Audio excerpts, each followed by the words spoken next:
پہ رونے والوں تمہیں زہرا دعائیں دے رہی ہے۔ میں ملتمس ہوں قبلہ علامہ اسد جوہری صاحب کہ وہ تشریف لائیں اور آج کی مجلس بسلسلہ شہادت سکینہ بنت الحسین مجلس اعلیٰ سے خطاب فرمائیں گے۔ تو میں ایک بار پھر ملتمس ہوں قبلہ علامہ حجت الاسلام والمسلمین جناب علامہ اسد جوہری صاحب سے کہ وہ تشریف لا چکے ہیں۔ اس شہزادی کا ذکر ہے کہ جس نے کہا کہ بابا مجھے تماچے مارے گئے، ہمیں بازاروں میں پھرایا گیا، بابا میرے کانوں کا لہو کربلا سے شام تک بہتا رہا۔ اسی شہزادی کا تابوت برآمد ہوگا۔ ایک بار پھر ملتمس ہوں قبلہ علامہ اسد جوہری صاحب سے کہ وہ آج کی مجلس سے خطاب فرمائیں۔ بابا سے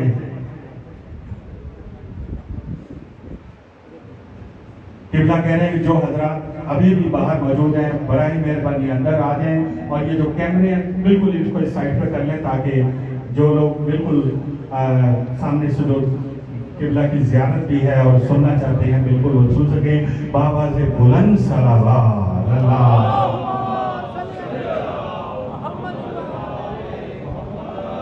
حسینیت کا بہت بڑا عباس ارمان ہے، حسینیت کا بہت بڑا عباس ارمان ہے، اور عباس بھی تو حسین کی جان ہے۔ حسینیت کا بہت بڑا عباس ارمان ہے، اور عباس بھی تو حسین کی جان ہے، کہ کائنات میں جہاں پر دیکھو ہر چھت پر دیکھو غازی ہی غازی۔ دیکھیں بھائی جان ماشاءاللہ آج مولا غازی کی کیا شان ہے کہ یزید کل بھی مرد آباد تھا اور یزید آج بھی مرد آباد ہے، حسین کل بھی زندہ تھے اور حسین آج بھی زندہ ہے، کہ حسینیت کا بہت بڑا عباس ارمان ہے، اور عباس بھی تو حسین کی جان ہے، اور آج کائنات میں جہاں دیکھو ہر چھت پر غازی ہی غازی۔ علی کا لال آج بھی کتنا جوان ہے۔ کل ایمان کل ایمان کل قرآن نعرہ حیدری۔ رائے خوشنودی ہے مولا غازی عباس علمدار علیہ السلام، سکہ سکینہ مولا حسین علیہ السلام، بلند تر صلوات۔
فضا سے آپ حضرات کے سامنے خطاب کی سعادت اور خطاب کا شرف حاصل کرنے کے لیے میں نے قرآن پاک کے انتہائی پاک کلمات کو اس مجلس کا سرنامہ سخن قرار دیا ہے۔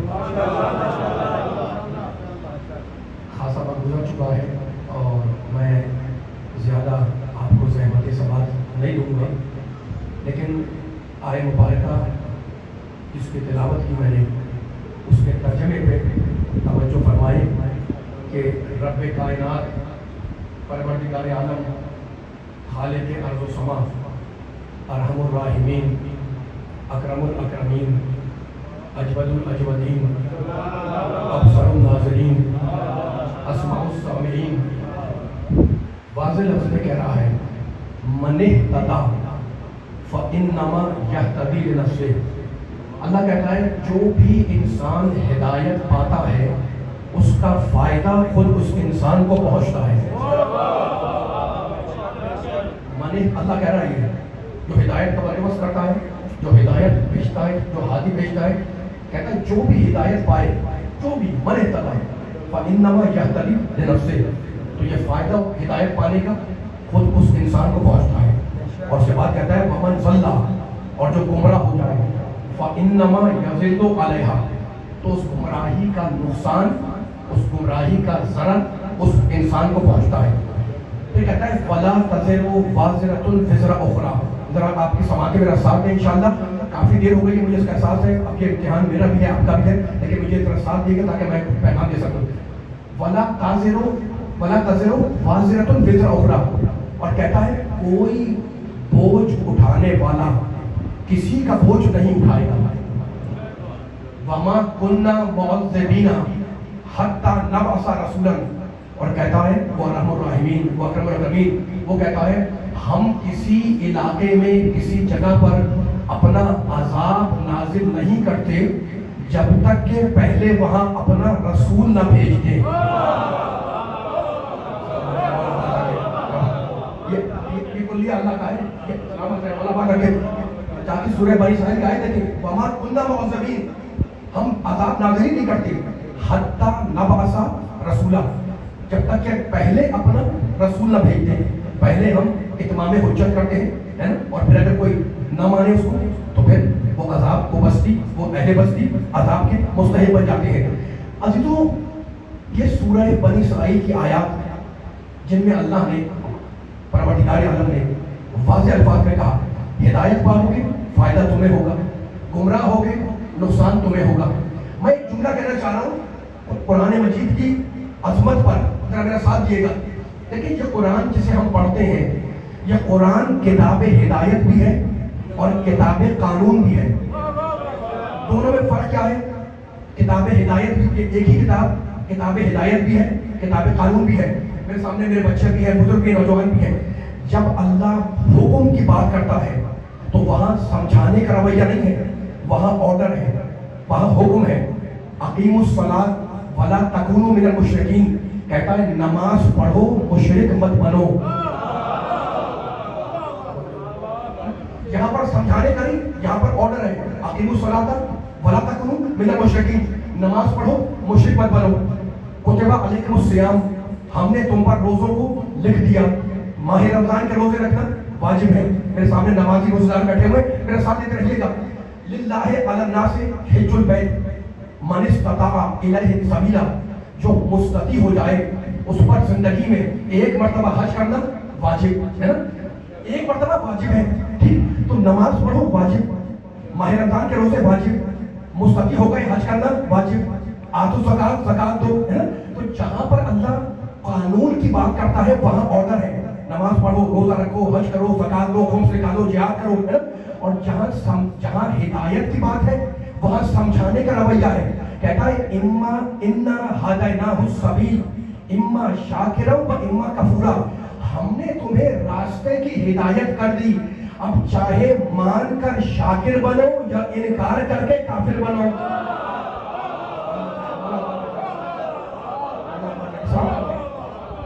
یہاں اللہ نے سمجھانے کا رویہ رکھا، ہم نے تمہیں ہدایت کر دی ہے راستے کی، اب چاہے مان لو شکر گزار بن جاؤ، انکار کر کے کافر بن جاؤ، ہے نا، یہاں سمجھانے کا رویہ ہے۔ اب میں محترم سننے والوں سے خدمت میں مقام توحید پر ایک جملہ کہنا چاہ رہا ہوں۔ لیکن جتنی طاقتیں انسان کو ملی ہیں، بس میرا ساتھ دیے گا، گفتگو آدھے گھنٹے 35 منٹ سے اوپر نہیں جائے گی، لیکن یہ 30-40 منٹ انتہائی اہم ہے جو اپنے بزرگوں کے، نوجوانوں کے، بچوں کے لینا چاہ رہا ہوں میں، تاکہ قرآن کا کوئی پیغام سننے والوں تک پہنچ جائے۔ جتنی بھی طاقتیں انسان کو ملی ہے، یہ سب اللہ کی عطا کردہ ہے۔ مقام توحید ہے۔ میرے سننے والے کہیں گے جناب یہ کون سی آپ نے نئی بات کہی؟ میں نے کوئی نئی بات نہیں کی۔ جتنی طاقتیں ہیں اللہ نے انسان کو دی، یہ سب اللہ کی عطا کردہ ہے۔ لیکن جو بات کہنی ہے وہ بات یہ کہنی ہے مقام توحید پر۔ وہ ارحم الراحمین، وہ اکرم الاکرمین، وہ اجود الاجودین، وہ افضل الناظرین، وہ رحمان، وہ رحیم، وہ کریم، وہ غفار، وہ غفار، وہ باعث معافی، وہ شافی معافی، وہ معافی۔ اس پروردگار نے انسان کو پیدا کیا طاقتیں دے کر، جوانی دے کر، قوتیں دے کر، ٹھیک ہے نا۔ اب میں مثال دے رہا ہوں تاکہ ایک فیصلہ ہو جائے، اس کی شان کریمی سامنے آ جائے۔ دیکھیں قاتل، نعوذ باللہ، قاتل اگر کسی کو قتل کرے، ہے نا، اب میرے ساتھ دیکھا جملے کے اوپر، قاتل اگر قتل کرے تو آلے قتل سے لے کر، کوئی قتل کا آلہ ہوگا نا، آلے قتل سے لے کر عمل قتل تک جتنی چیزیں اس عمل میں استعمال ہوئی وہ سب اللہ کی عطا کردہ ہے۔ اب آپ کہیں گے کیسے؟ بھائی وہ طاقت، وہ عقل جس سے اسلحہ بنایا، وہ عقل کس نے دی؟ اللہ نے، ٹھیک ہے نا۔ اچھا اب آلے قتل، چاہے وہ کلیشن کوف ہو، چاہے پستول ہو، چاہے خنجر ہو، چاہے چھری ہو، جو کچھ بھی ہو، فرض کریں خنجر آلے قتل ہے، خنجر سے انسان بار کرتا ہے۔ یہ خنجر کیسے بنا؟ لوہے سے۔ لوہا کس نے بنایا؟ اللہ نے۔ مولا سلامت رکھے، آباد رکھے، مقام توحید پہ جملہ کہہ رہے ہیں تاکہ آپ لطف لیں انشاءاللہ، اور یہ پیغام دے کے ممبر سے جائیں اور یہ پیغام سنائیں زمانے کو کہ توحید ہے کیا۔ آلے قتل سے لے کر عمل قتل تک عقل اللہ نے دی۔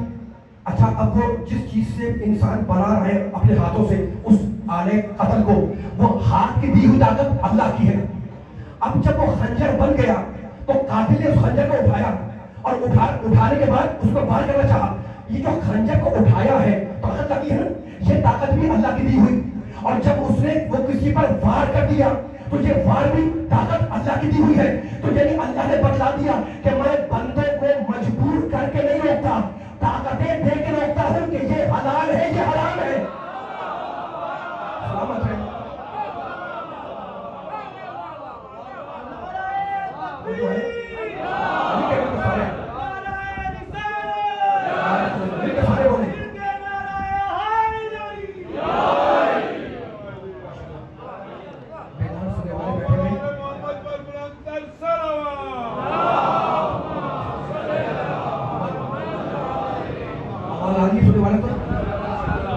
تو اللہ چاہے تو میں بول رہا ہوں میری زبان کو بند کر دیں، ہے نا، خدا نخواستہ آپ پاؤں سے آواز رکھتے کہ مائک کی آواز جیسے پہلے تھی ویسے کریں، تھوڑا تیز کریں، آواز تیز رکھیں تاکہ میں بیان کو بس ایسے رکھیں بات تاکہ بیان بہت طویل نہیں ہے، اور وقت گزر چکا میں نے کہا اس میں آپ کا بھی امتحان ہے، میرا بھی امتحان ہے، ٹھیک ہے نا۔ تو اللہ چاہے تو ہماری آنکھ چھین لے، بینائی چھین لے، قوت گویائی چھین لے، پاؤں سے چل کر ہمارا یہاں کے بیٹھے اور پاؤں کی طاقت چھین لے۔ اللہ یہ نہیں کرتا، وہ کریم ہے، اس نے طاقتیں دی ہے نا، طاقتیں دے کے دیکھنا چاہتا ہے کہ کون ناجائز کر رہا ہے، کون جائز۔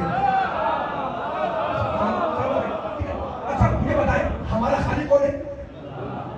توحید پرست بیٹھے ہوئے میرا ساتھ دے رہے نا، اور میں علی والوں کے سامنے توحید پڑھ رہا ہوں اور اس اعتماد کے ساتھ پڑھ رہا ہوں کہ میرے مولا علی کا ایک لقب ہے امام الموحدین، توحید پرستوں کا امام، توحید پرستوں کا امام۔ اب مقام توحید سے ایک جملہ آگے لے جا رہا ہوں میں، ٹھیک ہے نا، ہم جائیں گے نبوت تک لیکن ابھی ان تمہیدی جملوں کے ذریعے جائیں گے۔ اچھا تو اب ہمارا خالق اللہ، اچھا ہمارا کیا پوری کائنات کا خالق کون؟ اللہ ہے۔ قرآن میں کہہ رہا ہے اللہ میں نے زمین بنائی، میں نے آسمان بنایا، میں نے دریا بنائے، میں نے سمندر کو روان دی، ہر کائنات کا خلق کرنے والا اللہ ہے، ٹھیک ہے نا۔ میرے ساتھی کا ذرا سا دیکھیں ہمارا پیدا کرنے والا بھی اللہ، میں توحید سے جانا ہے نبوت تک، جانوروں کا پیدا کرنے والا بھی اللہ، ٹھیک ہے نا۔ اب ذرا سا میں فرق بیان کر رہا ہوں، انسان اب جاؤں گا انسان تک، لیکن ذرا فرق ہے انسان میں اور جانور میں۔ جانور کو لے لیں، جانور کو پلا ہوا جانور، یعنی مثلا گھوڑا، پلا ہوا گھوڑا، اس کی نیچر، اس کی فطرت، اس کی جبلت کیا ہے؟ کیونکہ وہ پلا ہوا ہے، اگر مالک پکارے تو اس کی آواز پہ فوراً آ جائے گا۔